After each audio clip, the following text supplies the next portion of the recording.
श्रीराम समर्थ. सद्गुरू श्री ब्रह्मचैतन्य महाराज गोंदवलेकर यांचे प्रवचन दिनांक 27 डिसेंबर. भगवंताचे प्रेम कसे उत्पन्न होईल ते पाहावे. चमत्कार करता आले म्हणजे ब्रह्मज्ञान झाले असे नाही म्हणता येणार. संतांचे दर्शन झाले पण त्याच्या आजूबाजूचे लोक पाहिले तर वाईट दिसतात. आपण दवाखाना पाहायला गेलो तर निरोगी लोक आपल्याला तिथे कसे दिसतील? आमची प्रपंचाची नळ संताने दूर करावी हे म्हणणे चुकीचे नाही का?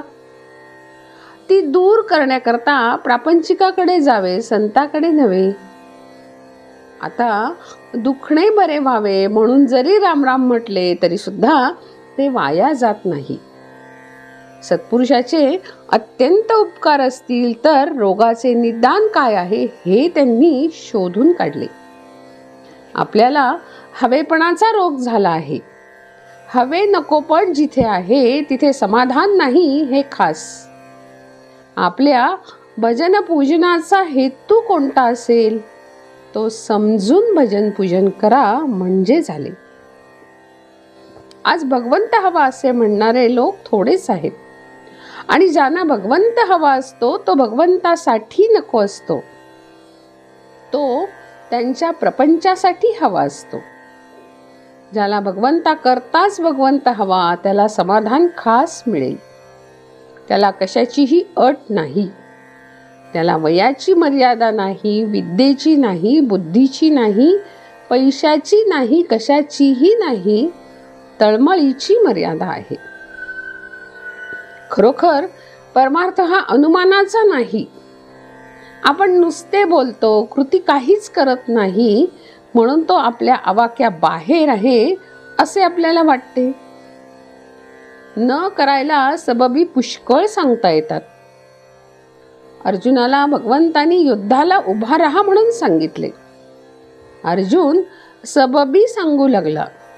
देवाला फार वाईट वाटले. देहबुद्धीमुळे अभिमानामुळे भगवंताच्या आज्ञेला सबबी येतात. व्यवहारात सबबी सांगण्याची आम्हाला फार सवय झाली आहे. प्रयागाला मुलगी आजारी पडली तर मनुष्य लगेच तिकडे जातो आणि काशीस जायचे तर योग येत नाही असे म्हणतो. आज्ञेला सबब सांगणे हे मोठे पाप आहे.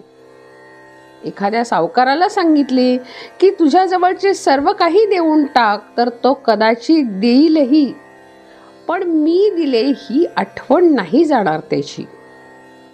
जो द्यायला सांगतो तोच दाता असतो हे तो विसरतो. व्यापाऱ्याला स्वप्न व्यापाराचेच पडते. त्याप्रमाणे आपण ज्याचा सहवास करावा त्याचे प्रेम येते. भगवंताविषयी प्रेम कसे उत्पन्न होईल ते पाहावे.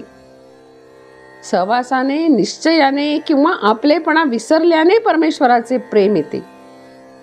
पुष्कळ दिवस एका घरात राहिल्याने त्या घराविषयी नाही का आपल्याला प्रेम येत? मुंबईत राहणाऱ्याला मुंबई आवडते याचे कारण सहवास. गांजा प्रथम ओढताना जरी ओकारी आली तरी सवयीने त्याचे प्रेम येऊ शकते. नापसंत नवऱ्याशी जरी लग्न झाले तरी मुलगी निश्चयाने त्याच्यावर प्रेम करायला शिकते. म्हणजेच प्रेम निश्चयाने येऊ शकते. राम आपल्या हृदयात आहे ही भावना ठेवूया.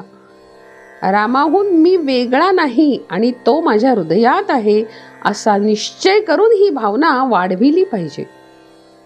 आपले प्रेम प्रपंची लावले आहे ते रामनामी लावायला पाहिजे. जानकी जीवन स्मरण जय जय राम.